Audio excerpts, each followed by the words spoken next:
Hi there, ladies and gentlemen, my name is Mangs and I welcome you guys. I think I just knocked over my camera with my shock holder. My Yeti shock holder is actually stuck to my desk whenever I do this. The camera shake. Hi, I welcome you guys to a very special Mangs Can Talk. It's time for the Patreon Q&A. I decided to share this with everyone, but I will be answering questions asked by my Patreon supporters. I might do one of these roughly every month, so next month I'll be taking in a new round of questions from my Patreon supporters. You just need to support me on Patreon in order to ask me something. And you can ask me anything, it doesn't have to be Fire Emblem related. You can ask me anything about my life, about my ideologies, my political standpoints, my views on world events, everything that you might find interesting.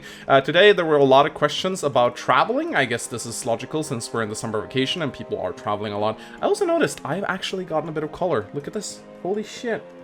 I have color, guys. Look. I've been out in the sun a lot, actually. Just adjusting my Yeti a little bit. Every time after I'm finishing up the gym, I'm going to the gym every single day now. I sit outside the gym and I buy a bunch of, there's a really cute girl selling strawberries. So I buy myself a box of Norwegian strawberries, which are the best strawberries in the world, I might add. And I sit and I look at pretty girls that eat strawberries. It's pretty nice. But I just realized I have gotten some color. This is very unusual for me. I'm usually like completely pale as the moon.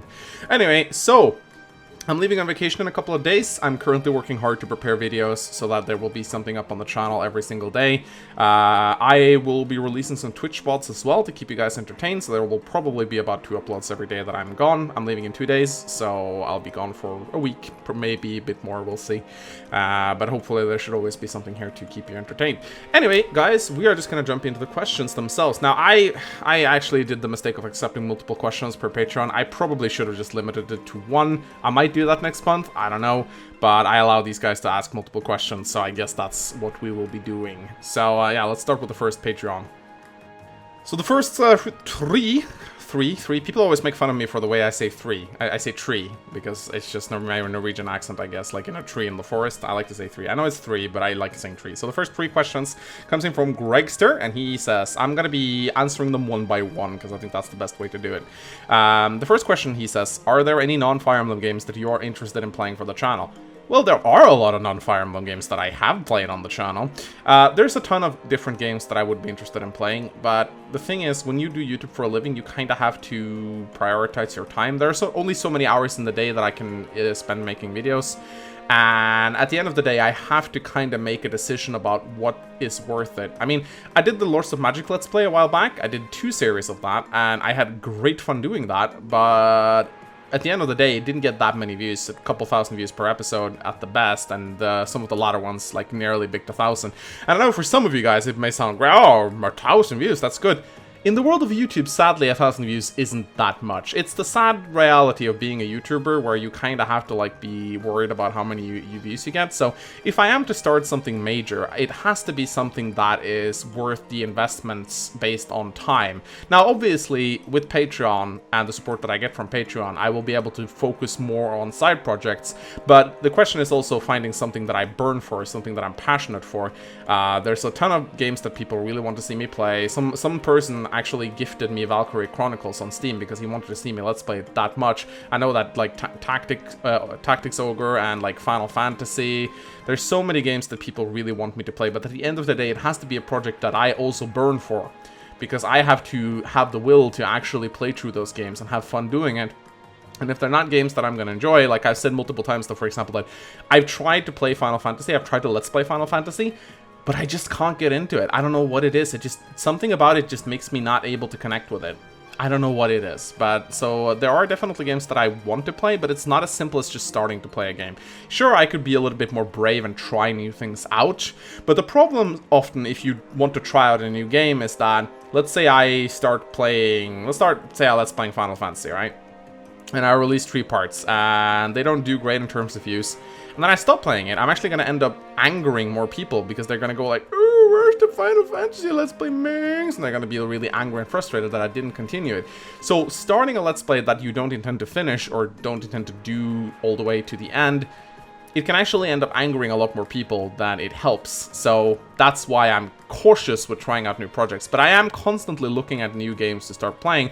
I know for a fact that once Wargroove comes out for the Nintendo Switch, I should probably get the Switch and play that, because that's basically like the spiritual successor to Advanced Wars. And I know that there's a lot of Advanced Wars fans on my channel. I just have to find something that is connected with what this channel is built upon, and then try that, because I can't just randomly start playing some random game that nobody knows, because, you know, it's not going to be a productive use of my time. At the end of the day, the views kind of dictate what I can and can't do on the channel. I wish it wasn't the case, but this is the world we live in. This is YouTube. Sorry.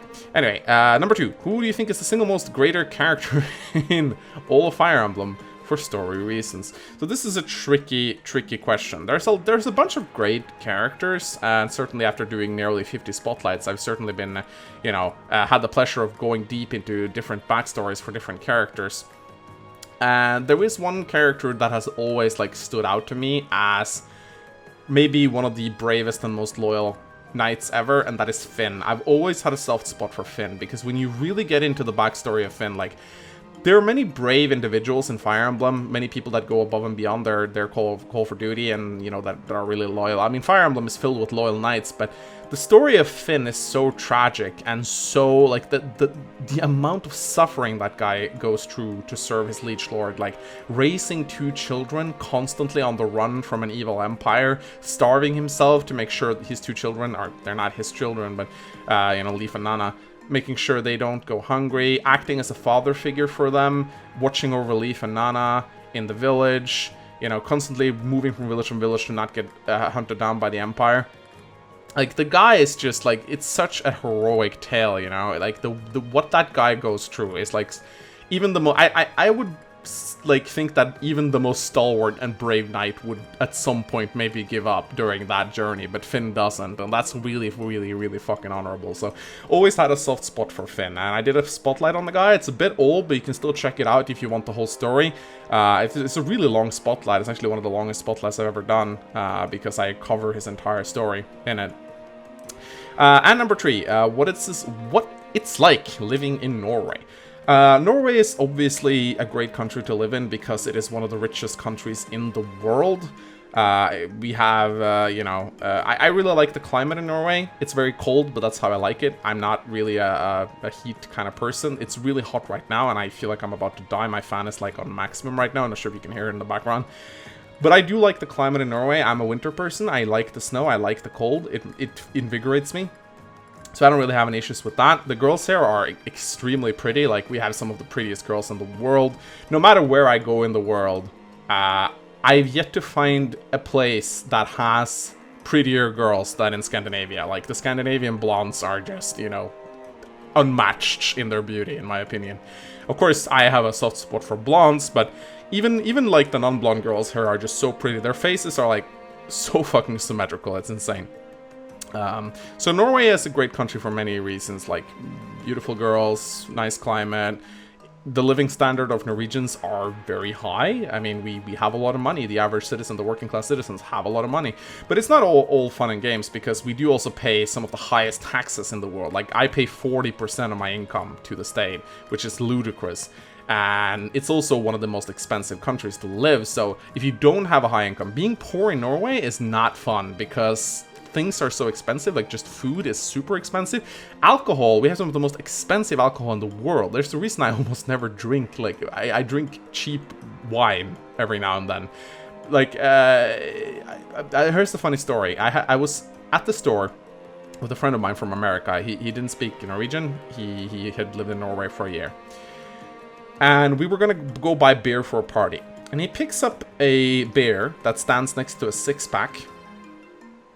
And he looks at the beer price and he goes, "So I've heard a lot about Norwegian alcohol prices, but this isn't, like, this is passable. This isn't so bad." And I was like, no, dude. You're looking at the single price for that beer. You have to multiply it by 6, and then you get the price for the 6-pack. He thought that the price of the 6-pack was he thought that the price of the beer was the price of the 6-pack. And he thought that was passable, in his words. He needed to multiply that by 6. That's how expensive our alcohol is. Absolutely fucking ludicrous. Norwegians can also be a little cold. Like, Norwegians don't small talk. It's not a thing we do. You don't small talk with strangers on the street.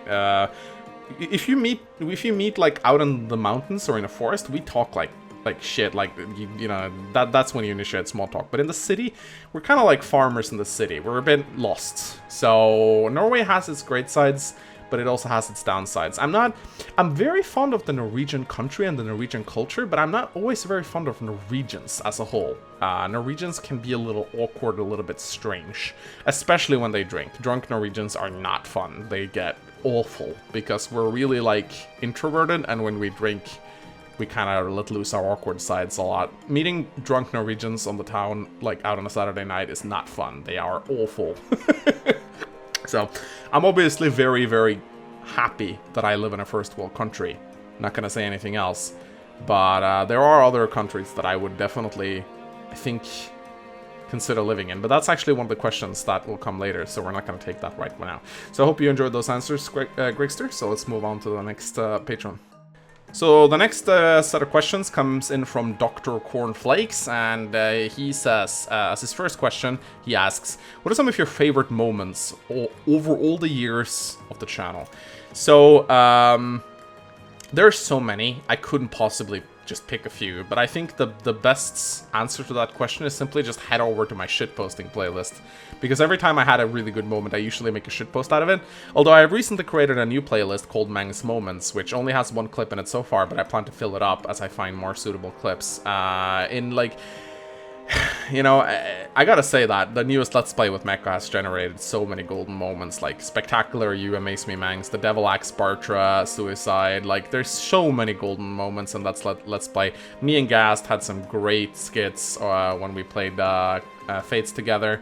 You know, this Mr. Antonin and his ledges and fuck you hard mode, you know, even though people kind of turned on him during the Echoes Let's Play or during his brief cameo there were a lot of people who really loved him back in Radiant Dawn. So there's just like a million golden moments. I couldn't possibly narrow it down to just a few, but you know, I will continue to make shit posts and clips of the best moments on my channel.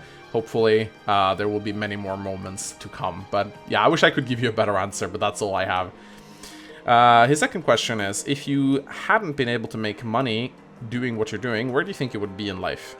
Probably miserable, to be quite honest. I don't think many people know the story of how I got into YouTube. I think I plan to tell it one day, maybe when I reach 40,000 subscribers. The place I got to before YouTube was not a good one, and I was in a really, really bad spot. YouTube was like my last resort. I was like, if I don't make it on YouTube, I don't know what I'm gonna do. I worked in a kindergarten, and while kindergarten has its fun times, it's mostly misery, complete fucking hell. It's not a good place to work. It fucking wears you out. It's not the kids, really. It's more the people who work there. I was initially going to be a teacher. That's what I was educating myself to be. Both of my parents are teachers, and I have a natural affinity for teaching other people.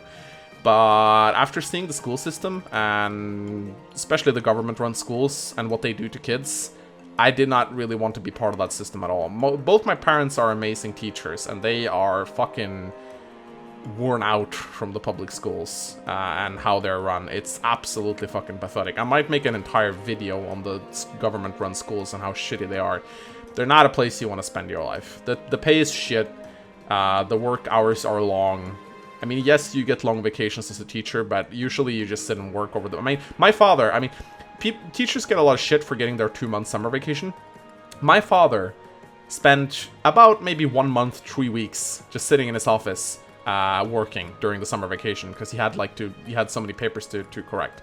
So this notion that teachers like get a lot of vacation and they have such a good time, it's just not true. At least not the good teachers. The teachers who slack, they probably have a good time, but the good teachers, they work really hard even during vacations. Because I know this because I grew up with 2 teachers in my house. I saw what they were doing.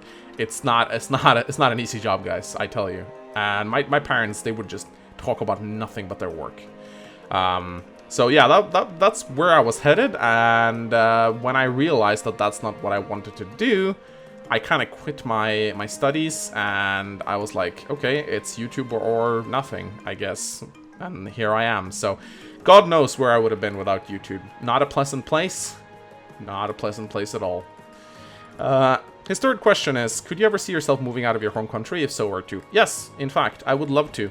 I have contemplated spending a year in Japan, or maybe the States. Those are the 2 countries I would like to go to the most. It's difficult, I think, to get you know, to be able to go to Japan is tricky. They don't really take in a lot of foreigners. The States, I think, would be more easy. I'm not really sure, because here's the thing. I work with Curse, which is a company located in America, so I wonder if with my YouTube job, I would be allowed a visum to stay in America. It would be interesting to check out, actually, because technically I'm working for an American company, so I guess if I contacted, you know, the American embassy or whatnot, or just asked them if it was possible for me to move to America, since I'm technically working for America.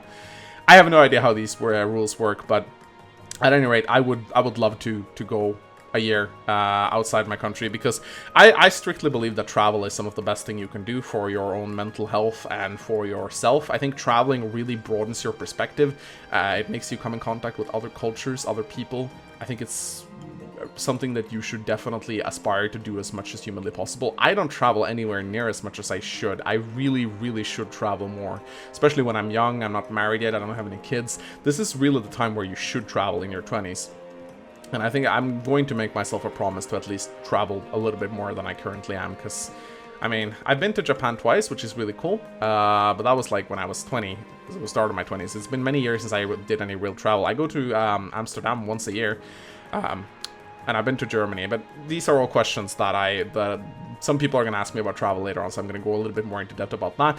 But yes, I definitely would like to live a year outside the country. Fun story, before I move on to the next question. I was this close, actually, to accepting a work at a Japanese rice farm. So, right before I started doing YouTube, I actually got an offer from a friend, and he was like, okay, so I have a Japanese farmer. He needs a strong guy to help him work. So what you get, you get, like, he covers your travel expenses. You don't get any pay while you live there, but you get food, and you get a room, and you get a bed, and you get Wi-Fi. And you get some alcohol. That's your payment. You don't get any. Don't get anything else. You work 7 to 8 hours a day, and you're free to do whatever you want after those hours. And you will work there for a year. The farm is like on the outskirts of Tokyo, so you can take like a train into Tokyo. And yeah, you can be there for a year and just, you know, make a network in Japan. And I was this close to accepting. At the time, I think I was 22 or something. At the time, I was like, I don't really want to go away for a year and do free work. But the more I think about that time, and the more I think about the decision, is like, I could have just brought my computer and made YouTube videos in Japan and just worked on a farm. And just, it would have broadened my network. I would have met new people. I think it would have been really good for me, to be quite honest. And I'm kind of regretting not taking that job, because I think it would have been a life-changing experience for me. Of course, working 8 hours per day for no pay, other than a bed and some alcohol and, you know, and food and water, sounds like a not very good deal for some people, but it's an experience, and I think it would have made me a richer person at the end of it. So I guess I will never know. It could have been the most awful decision I've ever made, and it could, maybe I'm lucky that I didn't make it, but, you know, it's something that I will always question till the day I die, I guess. So next question comes in from Armoured Panda, and he says, only one question actually. If you could live in any of the Fire Emblem games, which would it be and why? Also, what would you want to be / do there?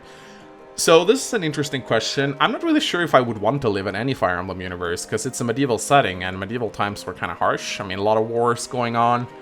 I mean, the obvious question would be like, I would like to live in a Leap and be Pent, but, you know, or live in Echo's world, or live in Valencia and be Grey. But I think that at the end of the day, I think Tellius sounds like a pretty cool place to live. I would like to live in Begnion, I think, in Tellius. Begnion seems like a pretty nice city. And, you know, I think I would prefer to live in one of the richer cities, because, you know, living outside in a hut in the wilderness in medieval times sounds like a pretty bad time, especially when winter comes in and stuff like that. But be some sort of general in Begnion or something would be kind of fucking cool.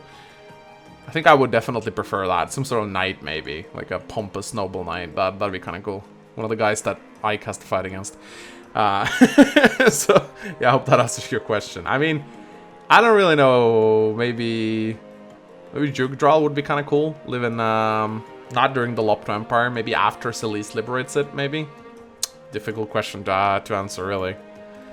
So the next question comes in from CBAwesome18, and he asks, 1. Besides Norway, is there any place you would like to live? So I already answered this question, but in addition to the States and Japan, there is a third country that I can definitely see myself living in, and that is the Netherlands, or Holland, or whatever the fuck they call it these days. Seriously, can you guys just decide on one name for your country? So basically, I was taken aback by Amsterdam and its beautiful architecture, and the people there are so friendly, but probably because they smoke weed all day. But I loved Amsterdam. It's so clean, so tidy. It's like a bunch of Aspies just got together and just designed the most structured city ever. Like, it has like grids of rivers going through it with like people on gondolas like sailing down it. It's absolutely fucking gorgeous. So I could definitely see myself living in the Netherlands. I think it's a wonderful country. I really, really like the people there. I really like, I go to a festival once a year called Awakenings. It's a techno festival. I love techno. And it's a really good time of year. I fucking love that place. His second question is, Heirs of Fate DLC video when? Never. I'm sorry. Okay, maybe. I don't know. I'm so tired of people asking me that question. Oh my fucking god. So, the next 4 questions comes in from Elnar, and his first question is, how are you?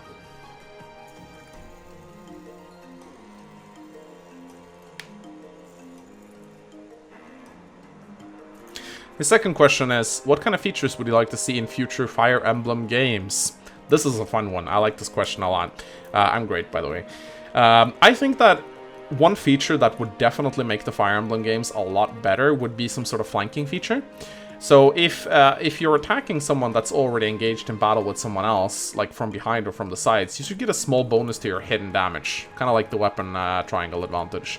I think that a system that incentivizes you to attack other units from behind would make you think a lot more how you set up your units. Instead of just sending a single unit in to like clear up a bunch of enemies, you would try your best not to get your units surrounded. So for example, like it would be really, really bad for you if like you put your mercenary on the front lines and he gets attacked and then some other unit swoops in behind him, gets a massive bonus to hidden damage. I think that a flanking system would really like add a lot to how you choose to strategically place your units. You could also incorporate like flanking based skills, like for example, armor knights could have some sort of flank protection skill that means they can't be flanked because they're surrounded by armor, which would make them great frontline units, you know, which is what they're supposed to be. You could maybe give them a skill that like gives flank protections to adjacent units. So like if you have a unit that stands next to an armor knight, that unit can't be flanked, so you can like incorporate even more defensive elements into how armor knights work. You could have assassins have like a skill called sneak attack, which means that they get bonus to crit whenever they're flanking. So, you know, assassins, you incentivize them to attack from behind. Maybe give that skill to thieves as well. There's so many funny things you could do with a flanking system, and I think it would add so much strategic depth to the amazing complex game that is Fire Emblem. And I'm kind of surprised they haven't done that yet. I mean, like, it would be so easy to make. And I don't really know if they just haven't thought about it yet, or if they just thought that it wouldn't be a good idea, but flanking would really, really make me happy. So, his third question, actually, yeah, he only has 3 questions. I don't know why I said he had 4. Do you think a game like Fire Emblem made by a different company would be fun, and which company do you think would do the best job making this Fire Emblem competitor? I don't know enough about different companies to know which company would make a good Fire Emblem game. I honestly think that, you know, the company that's making Fire Emblem now is probably the only company that can make good Fire Emblem games. I don't know.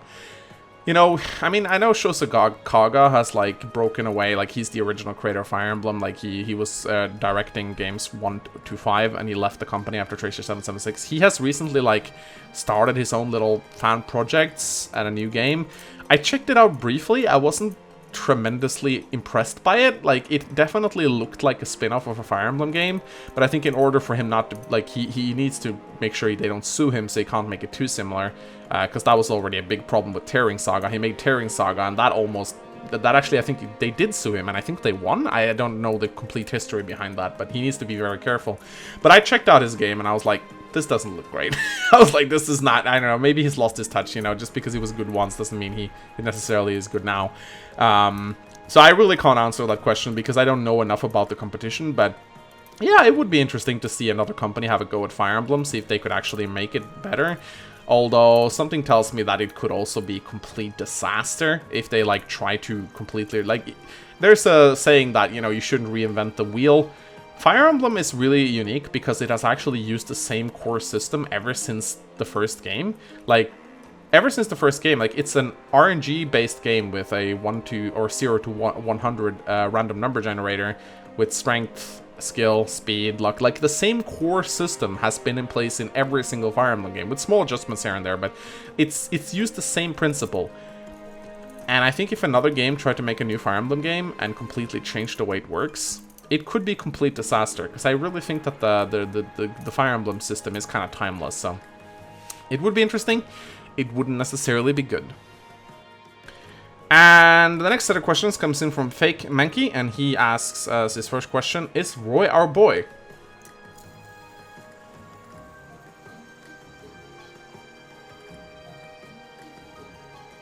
His second question is, he's our boy. What kind of features would... Oh, that's not his... I jumped over to professional video. His second question is, I live in Switzerland. Would you like to visit the country once? Yeah, sure. I don't really know much about Switzerland. I know you got, like, the Alps and stuff like that. But I can't really say that it's one of the countries that I have, like, really looked at and gone, like, shit, I really like that place. I want to go there. But sure, I mean... There's many countries I would like to go to, and if someone told me, hey, Mangs, do you want to join on a journey to Switzerland? I wouldn't say no. And the third question is, do you like to travel? And I think I've already answered this question in great detail. Like, yes, I love to travel. I should do it more. I wish I had the courage to do it more, but it's very easy to not travel. It's very easy to make excuses not to travel. Because getting together and planning, you know, traveling, it takes a lot of effort, and it takes a lot of money, and it takes a lot of dedication. And I wish I should probably stop saying that I should do it and just start doing it. I think that's probably the best idea. But yeah, I should definitely travel more. I will definitely travel more. So the next two questions comes in from Mumiji, and she says, yes, I know it's a girl, because she's in my Discord. One, is English your first language? And if not, when did you learn to speak it? No, English is not my first language. I'm Norwegian, so it's not my first language. Norwegian is my mother language. I learned to speak English at a very young age. My brother, I have a brother who's 4 years older than me, a pretty intelligent guy. He taught me English when we were playing, I remember... We got the legend, I think the Tale of Monkey Island 3, I think that's what it's called. Monkey Island 3, that's just what we called it, the game with Guybrush and stuff. We had recently gotten that game for Christmas, and we played it together. Now, I didn't understand English at the time. I don't even remember how old I was when that game came out. I wasn't very old. But my brother would translate to me what Guybrush was saying and what was going on, because it was a really, like, speech-heavy game. It's a point-and-click adventure game. And he got a little bit tired of translating after a while, so he forced me to learn phrases, like, you know, he forced me to learn that yes meant, you know, yes, and no meant no. Like, he would teach me words so that I could start understanding, like, at least I would be able to tell when Guybrush was, like, disagreeing with someone, so I wouldn't have to ask my brother all the time what they were saying. And I think we played through that entire game together. And that taught me a lot of English, like, because I would constantly have to watch all these dialogues and, you know, decipher what was going on. So my brother was really patient with me. I think I was also a relatively quick learner, but by the time I was like 8 or 9, I could speak almost fluently English. I was a really, like, well-spoken kid when I was growing up. I wasn't good at a lot of things, but speech and stuff like that I was definitely very good at. 2, have you considered playing the Shin Megami Tensei games? If you do, I recommend Apocalypse, as it's easy for beginners to get into, while remaining a consistent challenge all throughout the game. No. I'm gonna be completely honest, those games do not interest me in the slightest. They're just not my style. I wish, I mean, sometimes I like to just say, yeah, I'm considering playing them because it would make people happy, but the truth is that I don't think I ever will. They're just not my style. There's not enough tits and ass to even get my attention initially, so... And I know people are gonna send me also sort of art, but yeah, it's just the truth. I'm sorry. Next question.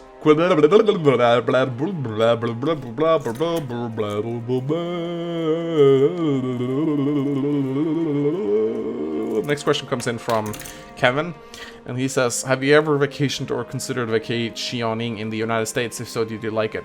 One of my best friend I'm not even going to say one of my best friends because he's easily one of my best friends. He's American, and one thing that we will definitely try to do is take a trip to New York.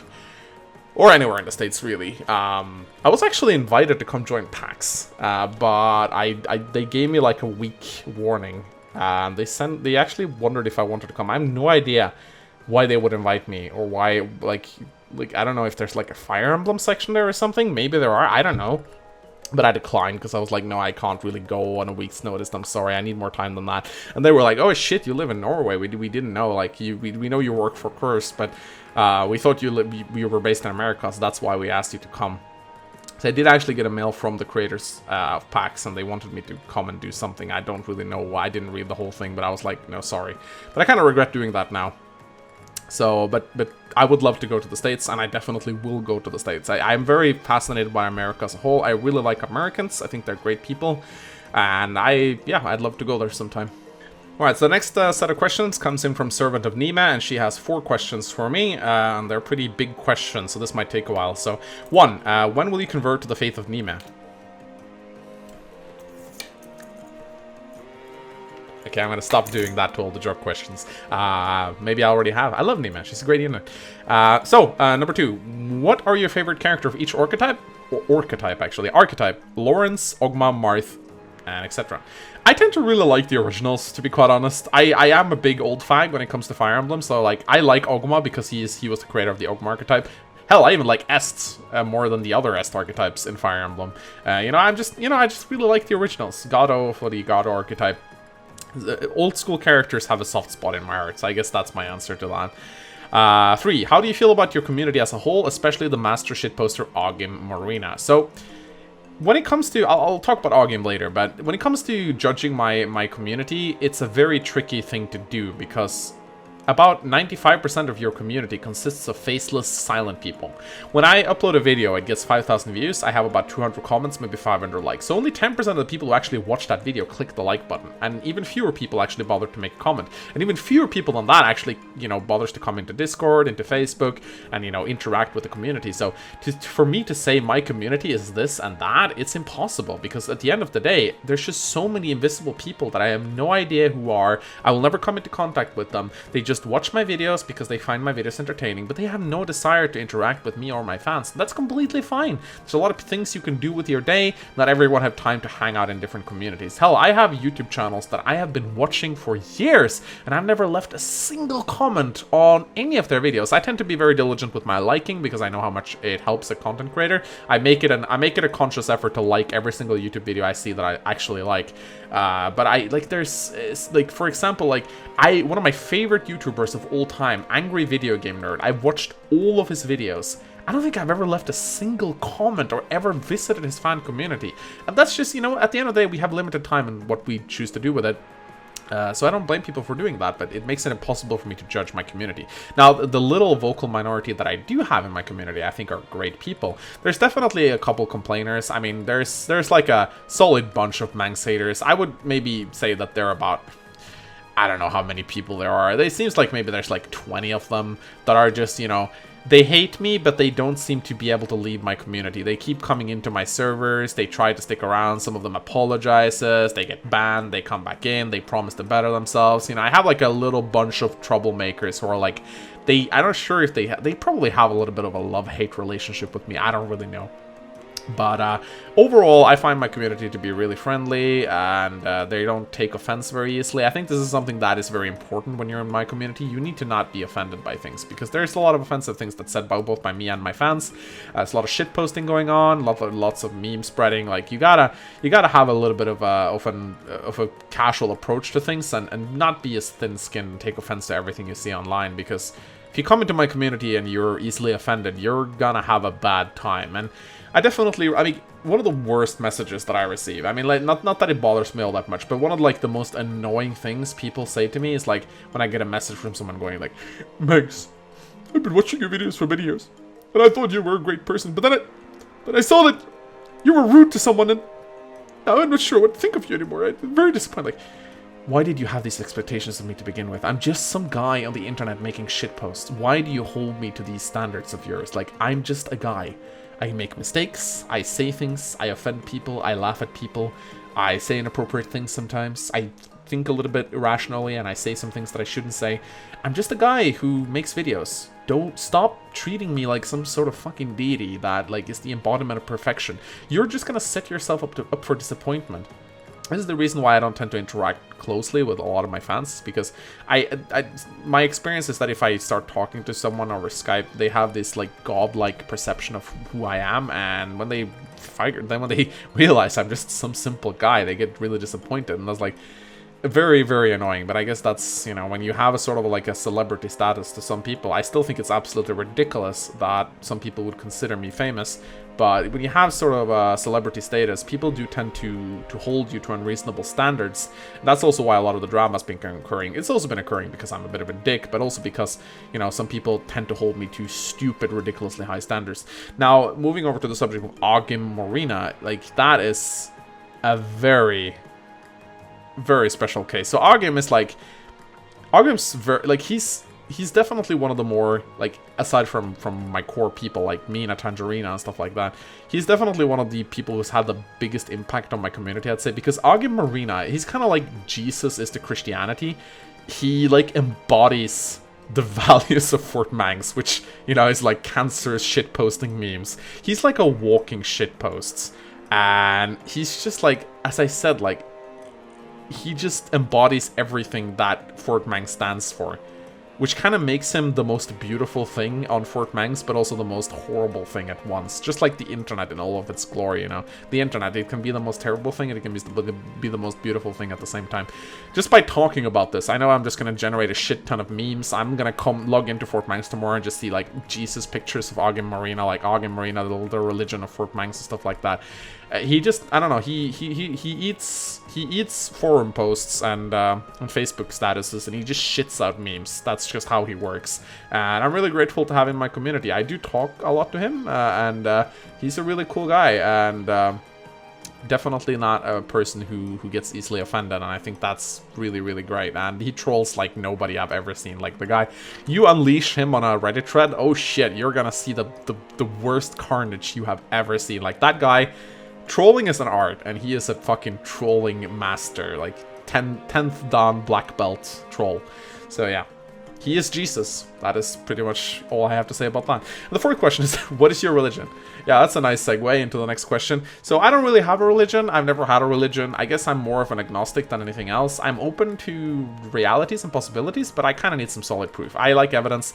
You know, if I had some sort of godly experience, I guess I would consider it, but and I need some solid proof. I'm not just a guy who believes in God just because someone tells me there is a God. But when it comes to the topic of religion, I must say that, like, as I closed in on my late 20s, I started to adapt a new respect for Christianity as a whole, because Christianity has a really bad rep, I feel, in the community. There's a lot of atheists and stuff that really hates it. But one of the things that I started noticing about Christianity is that while religion has a lot of bad sides, it's very easy to neglect the good sides of religion, the virtues that it brings, the values that it brings, the morality that it brings, the purpose and reason that it brings to people's lives. I may not respect the fact that some people believe in an invisible man in the sky, but I sure as hell respect what Christianity can actually bring to a society. Like, if you really look at the 10 Commandments of Christianity, really, they are really good rules to live by. Thou shalt not steal, thou shalt not lie, thou shalt not kill. You know, they are really good fundamental pillars of how a society should work. And the truth of the matter is that while I can probably never force myself to believe in God, I wouldn't mind living in a society of Christians. I wouldn't mind having Christian neighbors. I wouldn't mind living in a nation with Christians. I really respect their religion and what their religion does to people who adapt it. Alright, so the next question comes in from someone who wanted to be anonymous, so I'm not going to reveal his or her name, but the question is, how do you approach a complete stranger you're interested in without any outside help, like a wingman? I don't know how to get to know or ask out a woman who is a stranger to me. Okay, so this is a very complex question. I mean, people have written books about this topic, and it is something that I think to this day, is probably one of the most challenging things you can do as a guy. I'm going to speak from a perspective of a guy right now. I don't know how it's like for a girl to approach a guy, but, you know, I can only speak based on my experience. But approaching a complete stranger is probably one of the hardest things you can do as a guy. It's really rough because when you go over to a girl, most girls are going to regard you as a creep if you don't do it right. It requires a ridiculous amount of conversation, charisma, and skills to be able to just talk up a girl. Now, I'm going to assume if you say this, there is probably a girl you like. Now, this is like one of the most important things. You just need an excuse. You just need to look for an excuse to start a conversation. And it needs to not be too obvious. If you go over to a girl sitting in a hallway and you go like, "Sup? Nice day outside. Yeah, what's your name, by the way?" You'll need a serious amount of charisma to not act like a creep in that situation. Because just walking up to a random person, a lot of people are going to get suspicious if you do that. Because they're going, "What do you want with me? What do you want?" And if she senses that you're just out for sex, or if she thinks that you're just out for sex, she's just going to regard you as some sort of creep and she's going to leave you. Unless you are like super handsome. So what you need is you need an excuse. You need an excuse to start a conversation. It needs to not be revolved to your interest in her. Just, you gotta be creative. This is where your creativity comes into question. So, what do you need to look for is, do you have anything in common that you could be talking about? Is she at your school? Do you have any of the same classes? Do you know if she's any of the same groups that you are in? Do you have anything that you could potentially start a conversation with? I don't care how boring the topic is, you just need to start a conversation. Is she in your English class? Why don't you ask her about the English homework or something along those lines?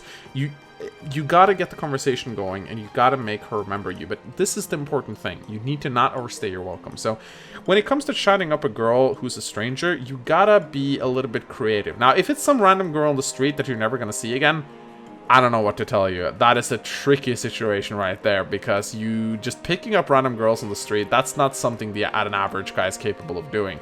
But if we're talking about some girl that you go to school with or that you see somewhat regularly, maybe she attends the same practice as you, or maybe she plays an instrument that you play, some sort of connection that causes you to see her like on a regular basis, then you need to first introduce yourself, ask her a simple question. Don't ask her for directions or anything like that, because she's not going to remember that. But ask her for help. Ask her, if the assignment was going to be delivered today. You just want to get the conversation rolling. Then what you can do, in the middle of that conversation, you can say, "Hey, I'm Mangs, by the way." Shake her hand and just introduce yourself, and then say, "Thanks," and then leave her. Now, what you've done is you've inserted yourself in her memory. She will now maybe remember you. And that's going to make it a lot easier for you to get the conversation going the next day. So you need to take this gradually. You can't just go over to a girl and go, "Hi, blah, blah, blah, blah, blah, blah, blah, blah, blah, blah, blah, blah." Like, that's going to be very overwhelming to her. Unless you got, like, an insane amount of charisma, you're not going to be able to pull that off. She's going to think you're annoying, and you're not going to be able to get anywhere. So what you need to do is you need to first have a small conversation where you introduce yourself, then leave her alone, and then maybe the next time you see her, you can try to take it a step further. You gotta be patient and take it gradually. And as I said, just look for an excuse. Any excuse to start a conversation. Just scour your brain and try to think, is there anything we could possibly have in common with each other? Does she have any of the same interests that you heard?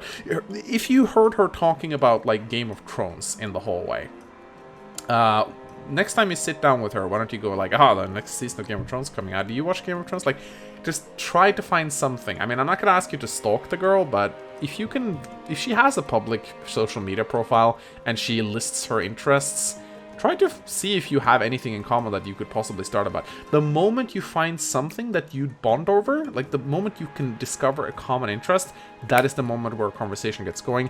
That's when you start the magic. But you gotta be patient. Now, in terms of doing this online, that's an entirely different thing. Sad to say, most girls that you just send a message at, they're just gonna regard you as creeps, because they get so many messages from creeps day in, day out. Most girls don't even have their PMs enabled for people who are not their friends. So the only thing I can tell you is you gotta have something to start the conversation with. You gotta have some sort of introduction. You gotta come with her. If you open, like, I've seen so many guys do this. It's the worst thing you can do. Don't send a girl a message and say hi. The fuck does that mean? Hi? It's something you say to a stranger on the street. You don't send a message on Facebook or Instagram or what and say hi. No, you don't. You gotta have a reason. You gotta have a purpose.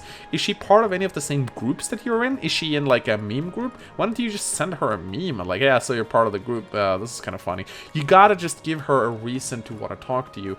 Just make sure your message doesn't scream, "I'm a creep and I just want to talk to you."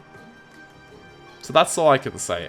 When it comes to asking a girl out, asking a stranger out, again, it's complete impossible. I don't know how you would do that, but unless you're like in a Ferrari and you look like fucking, you know, Zac Efron. But what you need to do when asking a girl out, like, this is a trick that I actually use, which I actually think is it's actually worked out quite brilliantly. So let's say you've established contact, you've chatted with a girl, and now you want to ask her out. What I do, instead of saying, "Do you want to go out to the cinema with me?" I like the cinema. I think it's a great first date opportunity. You don't need to talk all evening. You can watch something fun. You can laugh. It's a great way to build a relationship or start a relationship. But what I would do, or what I do, is that I send a message and I say, "Hey, I'm going to watch this movie this afternoon. And, you know, if you want to join me, why don't you let me know?" What you're doing now is you're basically saying, "I'm going there anyway. You can join, you can tag along if you want, but I'm gonna go there anyway." And sometimes she might follow up with, "Okay, who else is going?" And it's like, what you need to do then is you need to say, "Well, I was thinking we could just be the two of us, but if not, I guess I could just ask a friend." So what you're saying to her is that, you know, "Hey, you can join me for this if you want to, but if you're not interested, I'll just go with someone else. I'm gonna go anyway, so, you know, you can tag along." And now what you're doing is you're kind of making yourself seem a little bit more high tier. Like, you're not, "Please go out with me. I need your company in order to go out." What you're saying is that I am going to Wonderland. I'm gonna have fun. If you want to tag along for the ride, you can. If not, I guess you can just sit and be bored in your room tonight. Like, it really builds the psychology. I'm not telling you to, like, outright lie, but it really does a lot to make you seem a lot more credible. So I hope these tips helped. Again, it's a tricky subject. I am a relatively confident person, and I find these things hard as fuck to do. Just to walk up to a stranger and start a conversation, the amount of courage that is required of you to do that is astronomical, and most people simply do not have the guts to do it. It's hard. It's very hard. And if you actually manage to do it, kudos to you, my friend. So, the last two questions comes in from SniperDude101, and he says, "Are there any places in the world that you would be interested in traveling to?" Oh my god, new and interesting question. Oh, I know what to do. I'm gonna piss off so many. Why do people get so triggered by fidget spinners? Can you... They're fun, come on. But yeah, I have already answered that question, but since he's a patron, I feel obliged to take in all the questions. But yeah, as I said, States, Netherlands, Japan, China would be kind of funny. I would love to go to... I've been to Germany, but I'd love to go back. I would love to go to Brazil. Oh, I'd love to go to Brazil. That'd be great. Maybe not right now, but when it's better times down there. I love going to Greece. I've been to Greece 15 times, but I would love to go back there more because driving bikes in the Greek mountains it's just the best feeling of freedom ever. And the ladies are lovely. The beaches are beautiful, and the tavern. There's nothing that beats a Greek tavern. Greek tavernas are the most beautiful tavernas in the world. I'm telling you, if you haven't eaten Greek salad and French fries and tzatziki in a Greek tavern with Greek music and a beautiful Greek girl pouring Amstel beer into your glass, you have not lived. I'm just saying that. Like, I have such a love for Greece and the Greek culture. Absolutely wonderful country. But I would love to go back there, and I will next year. My family is traveling to Greece since my mother's turning 60, so we're taking the whole family to Greece, and we're gonna have a great week there. And two, are there any ideas for a new drawing contest? Yeah, I have considered that, actually. The last drawing contest was pretty cool. I'm wondering if I should do, like, a specific one. Maybe a Claire drawing contest, or maybe just allow people to draw Fire Emblem characters in general. I don't know. Maybe giving them some more freedom would open up more possibilities, but definitely could see myself doing another drawing contest soon. Alright, that was all the questions that we have today. I might do another one of these next month. If you want to support me on Patreon, just head over to my Patreon page and pledge any amount, really, and you can ask myself a question next month. I will probably be opening up questions like on the 1st of August. For the next round of questions, I might only take one per Patreon, depending on how many actually ask me questions. But I hope you guys enjoyed this video. Do tell me what you thought about any of my answers in the comment section below. Like, comment, subscribe, all that good stuff. I need to work on a very special project, because I need to have an episode finished before I leave on vacation. So I got a lot of work to do, and I also need to edit this video, so I'll be stuck here for some time. Hope you guys are having an amazing summertime. I would love to go outside, but I gotta work. And I'll see you guys next time. Goodbye. Also, the webcam's not here, by the way, so sorry about that. It will come soon. Progress.